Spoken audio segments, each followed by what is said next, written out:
Everything that it has, Iranian women inside the country are attempting displays against repression. More from the latest. Folks, escalating, is that the right way to use that word here?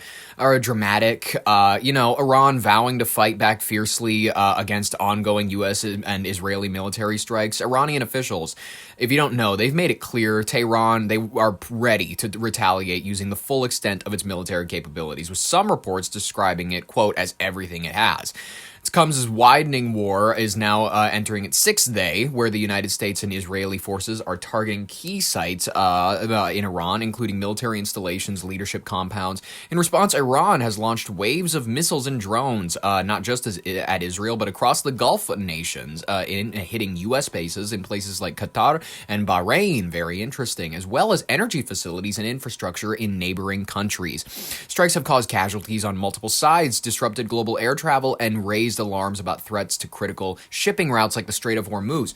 They actually are willing to cut that. The Iranian governments themselves, we're actually going to cover a clip about this later, about how they have cut most of the shipments of oil in that region. They are willing to slit their own throat, essentially, and they're willing to die as a nation. They're willing to make themselves weaker in the current in the meantime, if it means that overall the rest of the world will be hurt by this action.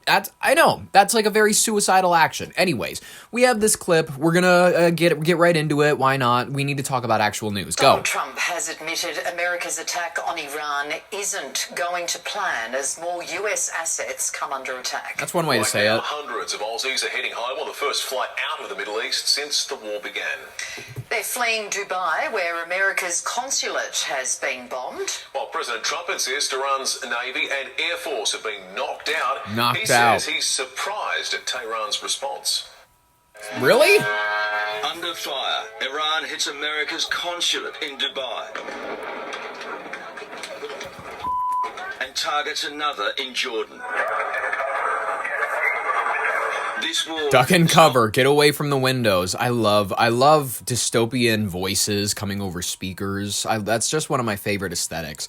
That and like mysterious. It's like an Indiana Jones movie. There's like a cart with newspapers flying out the back. That's another fun aesthetic. Playing out the way the man who pulled the trigger thought it would.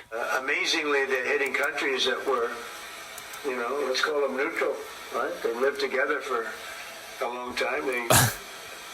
I think they were surprised. I was surprised. America is still boasting of its successes, though, knocking out 1,700 Iranian targets. This is the view of an Israeli pilot as Iranian soldiers flee before impact. Shit. Israel claims to have hit the headquarters of the Assembly of Experts in the Iranian city of Qom, where They were hiding in that girls' school. a new supreme leader was to be chosen. Ali Khamenei's son, Mojtaba, said to be the leading contender. Mojtaba. The US says all 17 ships of Iran's navy are gone. They have no Navy. It's been knocked out. They have no Air Force. It's been knocked out. They have no air detection. That's been knocked out. Their radar has been knocked out. That's true. That's good. And just about everything's been knocked out. Am I saying that I'm happy about the war with Iran? No, but I'm saying if we're going to be going to war, I'm glad we're annihilating them. I'm glad that if we're in a war, we're winning. I mean, you want to be in a losing war? At the very least, I'm not saying I am endorsing the war, but if we're in a war, I'd rather be winning. Iran showing it still has the power to fight. Tehran releasing this video, showing off an arsenal of drones and missiles still capable of striking neighbours. The process that has begun will soon reach Europe if countries think that they can sit safely in a corner until this conflict ends and then take a share of it. They are gravely mistaken. The fire of this war is highly contagious and will engulf the entire world. While cautious, Like to some see of you try, America's bitch. traditional allies are preparing for a wider war. Greece is sending 2 frigates, France deploying an aircraft carrier group, and 2 more frigates to the eastern Mediterranean. From the UK, HMS Dragon, its most advanced destroyer, due in Cyprus in a week. Qatar says it took down 2 Iranian fighter jets in its airspace and 98 ballistic missiles. British ground troops stationed in Iraq also downed drones. Its RAF jets already in the air, shooting down attack drones over Jordan and Qatar. Wow. Israel is fighting on a different front. Lebanon.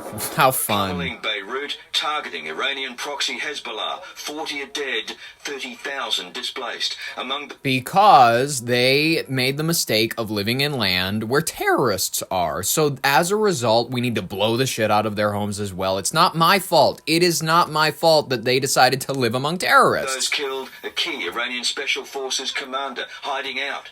Israel's tanks now seen at the border with Lebanon, awaiting further instruction. So we're in the north of the country, and this is the Israel-Lebanon border. Beautiful. 130 kilometres long with a 9-metre high, heavily fortified wall. We can't show you for security reasons. What's the point of having such a big wall if we can't show it to you for security reasons? Isn't the point of a wall to be like to show to show the supremacy of your border? To like, man, look at how strong and capable we are. Well, we can't show you the strength of our wall because it'll topple if you so much as look at it wrong. But what makes this so significant isn't just the border incursion, but the first use of ground forces in this war. Israel insists this is not an invasion, just an incursion, creating a buffer zone to keep Hezbollah back. It hasn't worked yet. As we were there, a Hezbollah attack drone came flying over the border, forcing us into shelter. Great TV. Something famous in That did a serious hit. How far away do you think that was? Iron Dome missiles attempting to bring it down. It's unclear if they succeeded. Tonight, the first faces of American losses. 4 soldiers from Iowa killed in a drone attack in Kuwait. And these young girls, students at a primary school in southern Iraq, killed with their teachers in a targeting tragedy. 168 dead. They built the girls' school they shouldn't have built the girls' school right where we were going to drop a bomb a couple hundred years later. That was their mistake. I'm sorry. Child victims of adult actions. Sucks. Let's go live now to Chris Reason in Tel Aviv. And Chris, the Kurdish forces could spark an uprising. Uh-oh. Yeah, you don't want that. Listen, Kurdistan is an idea that's been being kicked around for the longest time. Ever since they helped us out with a couple of wars, they've been kicking us in the fucking, kicking us under the table going, hey, can we get some level of independence? We've been helping you out all over the Middle East, and these knuckle draggers, quite frankly, would appreciate a country of their own. And I understand that. I can totally sympathize with that. Bottom of the barrel. It's back burner. You know what I mean? It's really not top of our agenda right now. No, thank you.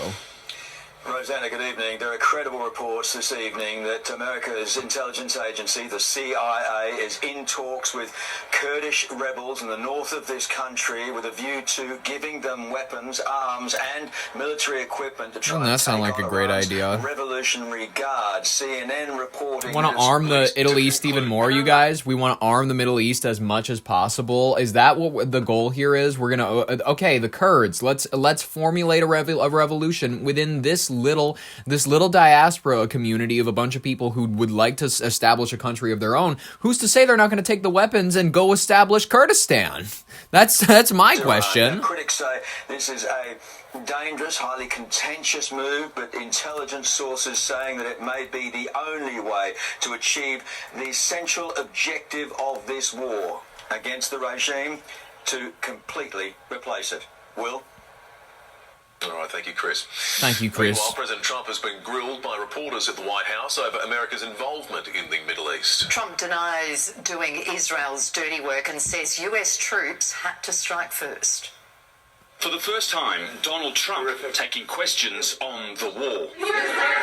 Sorting out who went first at the press conference was one thing. Not your turn. Sorting out who went first in Iran, quite another. Mr. President, did Israel force your hand to launch these strikes against Iran? Yes. They might have forced their hand. We were having negotiations with these lunatics, and it was my opinion that they were going to attack first. Once the president made a decision that negotiations were not going to work, the decision was made to strike them. That's what I said yesterday. But it wasn't what he said yesterday at all, when the Secretary of State claimed the US only moved after Israel said it was going in. We knew that would precipitate an attack against American forces, and we knew that if we didn't preemptively go after them before they launched those attacks, we would all be here answering questions about why we knew that and didn't act. But Rubio and Trump are on the same page for this. Let me explain to you guys this in simple English, okay? Iran is run by lunatics, religious fanatic lunatics. Not wrong. Crazy. They're sick. It's terrible. All of that, perhaps, but was Iran an imminent nuclear threat? From the White House, Both the Iranian negotiators said to us they could. They have been an imminent nuclear threat. Literally, I've said this before, since before I was born. They're going to have a bomb next week since before the 2000s. It's crazy. Nuclear bombs. but from the United Nations watchdog. We never had information indicating that there was a structured, systematic program to construct a nuclear weapon.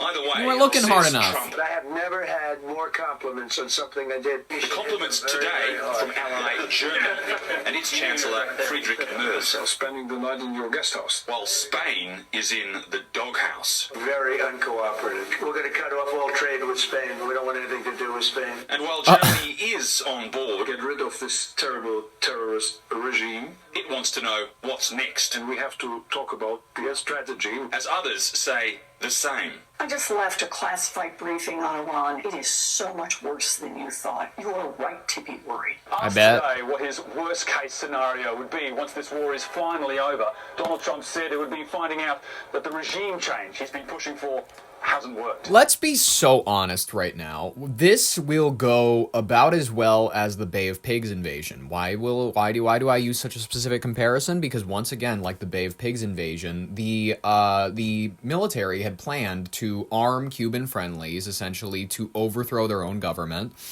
And the mistake that they had made was they had picked up a bunch of, fishermen, literally, like ordinary folks off of the Cuban mainland, and they handed them crates of all of these weapons. They met them on the shores. They were like, "We're gonna overthrow your government now." And they're like, "You realize that I work at the fish market. I'm not a guerrilla warfare tactician or anything." You are relying on a few key distinct groups in Iran, and I'm going to make that very clear to many people here listening right now. Liberated men, which there are not very many. Many of these people are still devout Muslims, which many people don't want to talk about. Liberated women, which, let's be very clear about this. These are not liberated women in the sense where it's like, yes, maybe they want to go to school and whatnot. They want to throw off the hijab. They want to do all of that. In reality, what they want to do is they want to go to bars, they want to dance, and they want to get abortions like Western women. They've been hearing about that masterful, like, paradise, quite frankly, in books, in smuggled over, new American housewife clips and whatnot that they're able to catch with their pirated DVDs, all those sorts of things, which it's very few women who are reading books over there because, once again, they don't go to school over there. So that strikes down the population even more. So also you are relying on you need a fighting age population. These are people that are like between the ages of, let's be honest, 14, you can get a couple suicide bombers, you know what I mean? They look pretty the kids, they look trustworthy, so they'll let them into a crowd and whatnot. So, and I'm talking on, people are going to go, what are you talking about using children as combatants? This is how these people think. This is how Middle Easterners have thought about war for millennia, and if you're too stupid to realize that, I'm sorry, that's a reality check, whatever. What I'm trying to tell you is that we tried to say Iran, the populace inside of you that is not religious nuts that are gonna form your own clerisy that will become a theocracy and formulate a government and whatnot. We were relying on the 0.0001% of the population that was there fighting for democracy. It's not a democracy-interested nation, quite frankly, because their culture does not breed a craving for democracy. That's just a kind of a fact, by the way. That's just a fact. You look at the majority of Muslim-influenced nations, they are not, I'm sorry, it's true, they are not friendly to democracy by the facts that they believe that their holy books, their texts should be this is as though you wanted to go, God's word goes first, everything else is secondary. That is how these people truly think. Whatever, if you don't like it, don't move to those countries. That's it. A new start, a new leader. Do you have someone in mind right now? Well, most of the people we had in mind are dead. In Washington, D.C., Rob Scott. That's still one of my favorite clips, and I'm going to play out a little bit more of that. Here. Well, most of the people we had in mind are dead. So, we had some in mind from that group that is dead.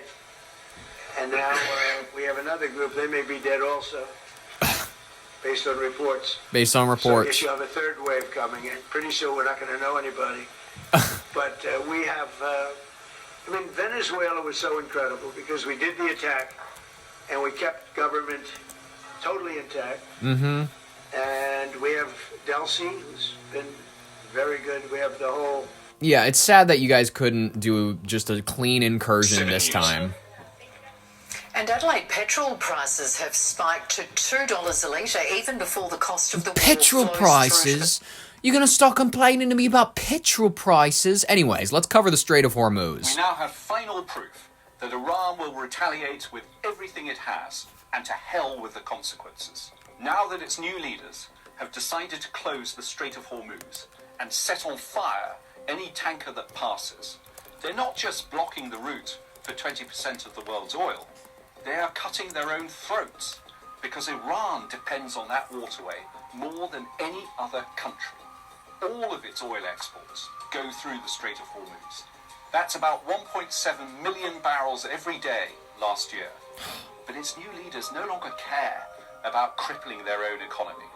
For the first time since Berlin in 1945, a country is being governed by men under a hail of bombs who know they might be killed at any moment. America and Israel have already dispatched Ayatollah Khamenei and a raft of his senior ministers and commanders. Mujtaba Khamenei, the son of the late Ayatollah, who may inherit the post of supreme leader, knows that he could be next. So does General Vahidi, the new commander of the Revolutionary Guard. His predecessor and the one before that were both killed, so they have no reason for restraint, let alone compromise. From their perspective, firing missiles at all their Gulf neighbours and shutting down the Strait of Hormuz is a rational response. They will be hoping that mayhem on the energy markets might force Donald Trump to call off his campaign. It's not going to The happen. only comfort is that they do not have a nuclear weapon. Thankfully enough, because we absolutely wrecked them, destroyed them. This is unfortunate. Very sad. A sister is remembering the soldier, her brother, who was killed on this strike, unfortunately. This is a kid from Iowa. And I think it's important that I play this, quite frankly. I know that we're having a fun show. We're supposed to be haha jokey and whatnot.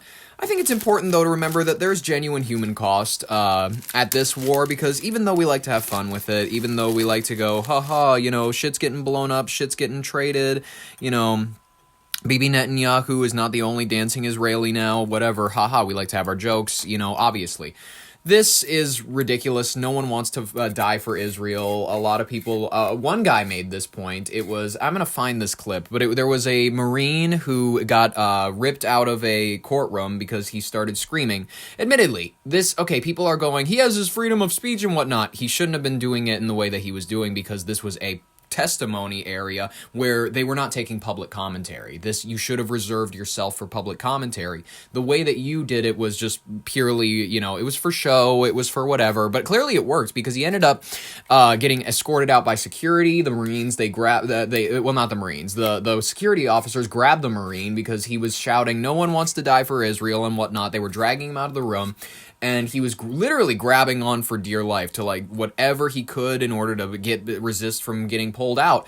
And his hand gets caught in the door at one point, and then you see his bone, I think, break. I think I at least can distinctly see the moment that his arm breaks when they're pulling him out of there and he's screaming, no one wants to die for Israel. Eventually, people start going, so-and-so broke a Marine's hand. Here, I'm just gonna get you the names here really quick so that I don't sound like an absolute buffoon. Broken arm. Yes, Marine broken arm. Marine vet protesting the Iran war appears to snap bone during a struggle with GOP senator. This is Senator Sheehy. It's not, no. It's not Sheehy as in like a he-she or nothing, but Sheehy. What a strange name. Anyways, Montana Senator Sheehy. Sehi. I have no idea how to fucking pronounce this. Montana Senator Tim Sheehy got into an altercation with an anti-war protester during a Senate Armed Services Subcommittee meeting that appears to have left the protester with a broken arm. In the video by CBS News' Alan He, 3 Capitol police officers are working to subdue and eject Brian McGinnis, a Marine Corps veteran and Green Party candidate for the U.S. Senate in North Carolina, who shouts, "No one wants to fight for Israel." Sheehy is seen rushing to help subdue McGinnis, grabbing his lower leg as the Capitol Police attempt to carry him through the hearing door. McGinnis hooks one of his arms around the door frame. Sheehy moves to wrap around an arm around McGinnis's shoulder to pry him away from the door. An audible snap is heard on the video, and it appears that either McGinnis's lower arm or wrist is broken. Sheehy reposted the video on his own social media account with the statement, "Capitol Police were attempting to remove an unhinged protester from the armed services hearing. He was fighting back. I decided to help and de-escalate the situation. This gentleman came to the Capitol looking for confrontation, and he got one. I hope he gets the help that he needs without causing further violence." Is, solid response from the senator, because admittedly McGinnis, this Marine, while I agree with his point, he made it in a nutty way, which is just to stand up during a subcommittee meeting and start screaming your opinion. I understand. Some people think this is a valid way to get your opinion out and whatever. When you are not there for public commentary, when you're not there for that session, you're actively disrupting something. You are making a nuisance of yourself, and I'm sorry, I know this man's a Marine, but he did this poorly, and it ended up with a broken, snapped up arm. It sucks. I don't know what else to say except for maybe he shouldn't have done that. He shouldn't have done that, but he did a great job of creating a situation where anybody who does, support this senator kind of looks like an asshole. And I'm not saying I support this senator at all, actually. I think that he doing his best to attempt to remove this guy as well wasn't maybe the best idea. Maybe don't get involved and just let the officers handle it. Isn't that the kind of smart thing to do instead of playing fake tough guy here? All right, let's look at this video. This is very curious. It's on X. Am I going to be able to watch this without ad blocker or any of this shit? Let's see this. Anyways, go, play this. Ow.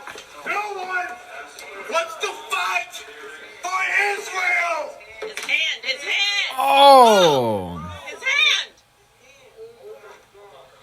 Yeah, that looks like a snap, man. And he's sideways, dude. That is nutty. I'm putting this in the description if y'all want to see this shit.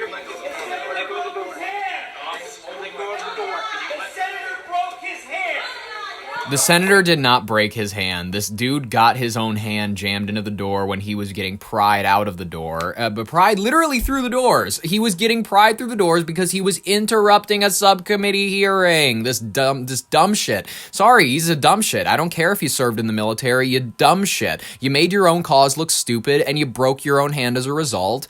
And I don't love the fact that this senator got involved. I don't love this. This is a messy situation for everybody. Everybody looks stupid here. I'm sorry. Every person in this interaction looks dumb.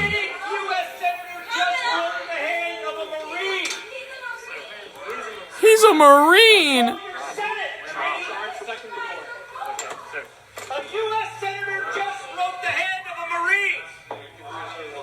Everybody's all nervous. Suddenly, people have respect for Marines.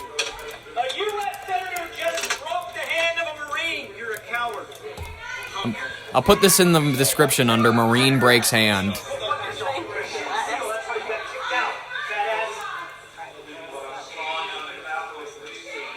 She's a shame. You are like robots. You all don't look. Shut up. They're doing a meeting, you losers. Knock it off, all right? I understand nobody wants to fight for Israel, but when you do this shit, when you like create a public nuisance rather than actually try to engage with your words, then you make your cause look silly. You make people... I'm sorry. This guy looks like he might have been an Israeli plant. I'm sorry. This is such a stupid, silly thing for him to do. As a Marine, I'd expect him to have a little more common sense.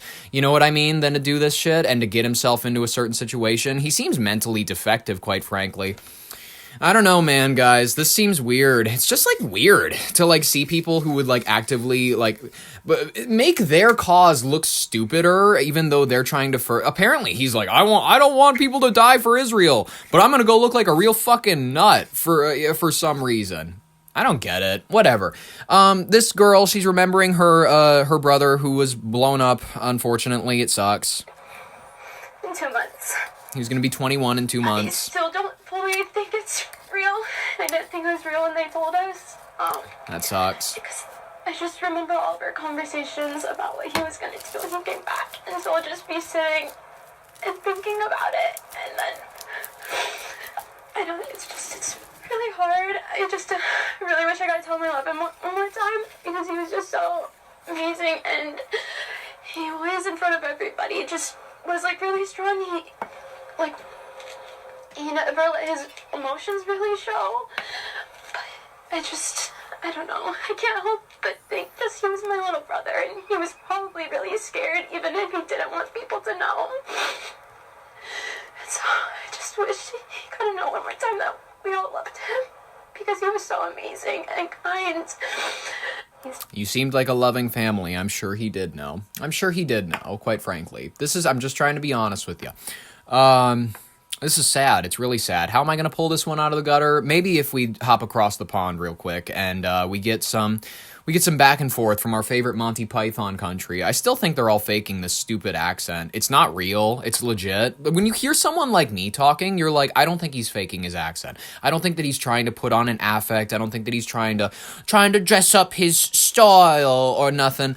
These people all sound so false, so fake, so phony, and if you're English, you know exactly what I'm talking about, that, like, this isn't real. This, like, Keir Starmer, he was like, I was not prepared to join war without a legal basis, and they're going, sorry, but the UK, whether or not you like it, is involved with this war because their bases are also being struck. Anyways, I'll put this in the description if you want to see it full whatever, if that's important to you, but otherwise, let's listen to this moment where Keir Starmer is, shellacked. I was not prepared to do on Saturday was for the UK to join a war unless I was satisfied there was a lawful basis and a viable thought-through plan.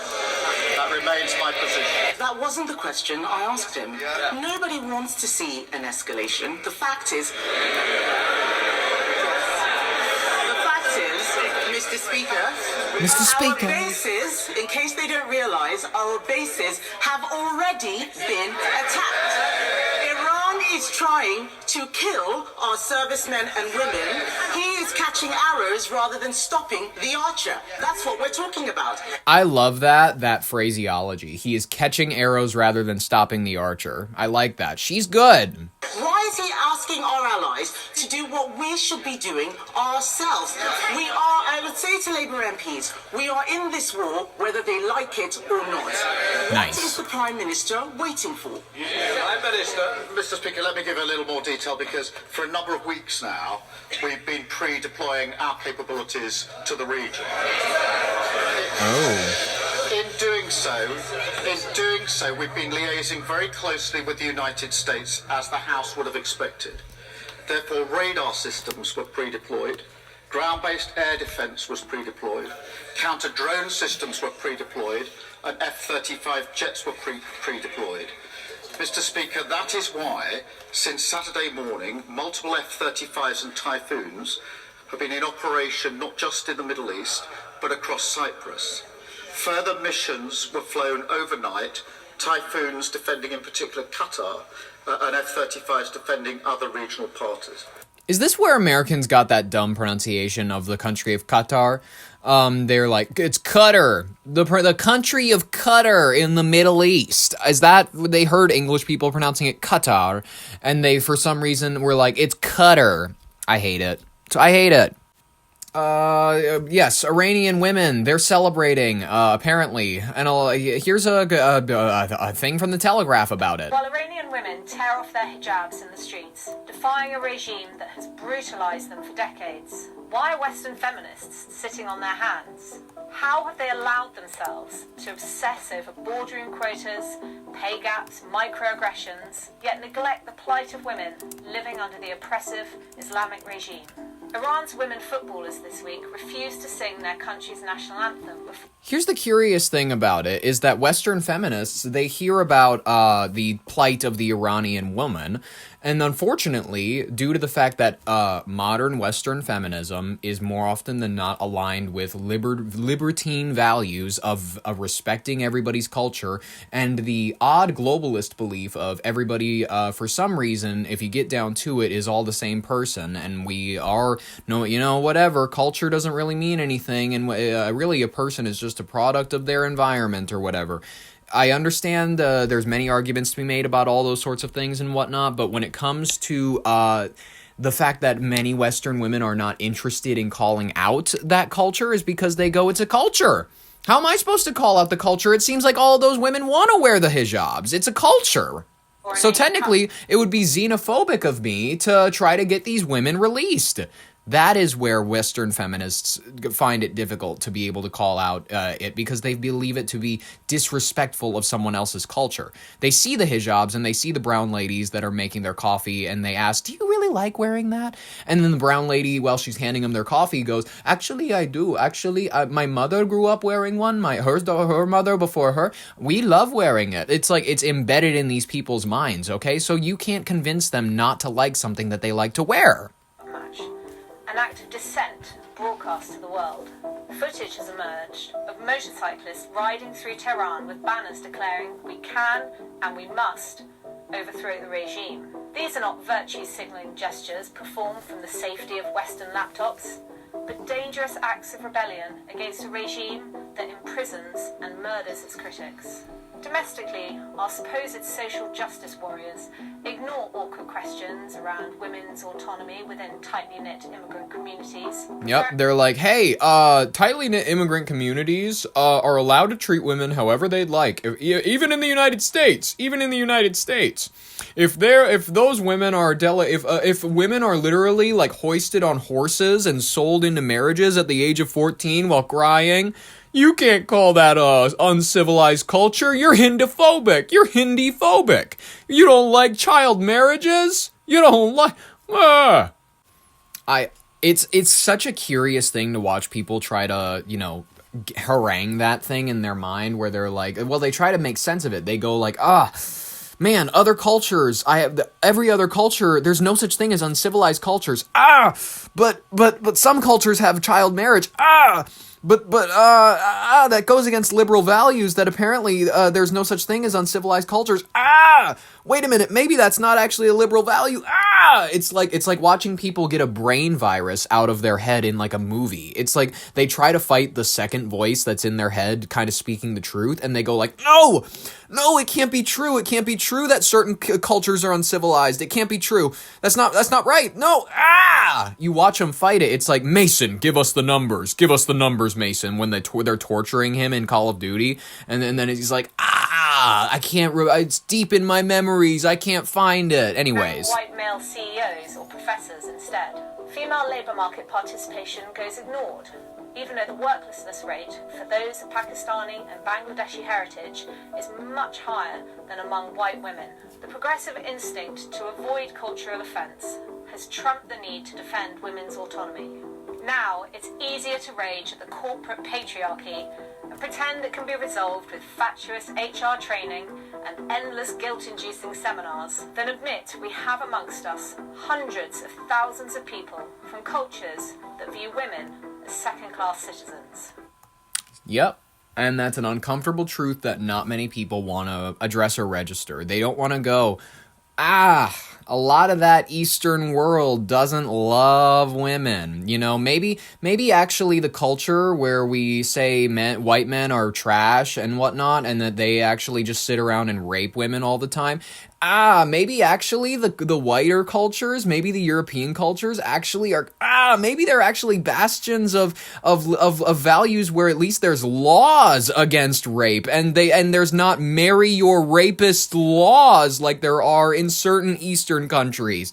It's a tough value for a lot of people to realize. It's a tough thing for a lot of people to realize that certain areas of the world just don't value their autonomy, but for some reason they want to vote to to bring in massive numbers of people from those countries. They want more people from all over the world who don't value them as the same type of a person to come into the country. And eventually, if there's more of those people that live in your community that believe in Sharia law, this is something that actually people in the UK are beginning to contend with. And many people think, oh, you're crazy for imagining this could ever affect America. It's happening in the UK. Places are contending with the idea of Sharia law. Certain neighborhoods with the idea of mandating the coverings for women. This is not a joke. When they outnumber you, when a culture of people have moved into your country out in numbers that outweigh the amount of babies that your native population have, eventually you get to a point where there are so many outside people that they begin redefining your nation's laws.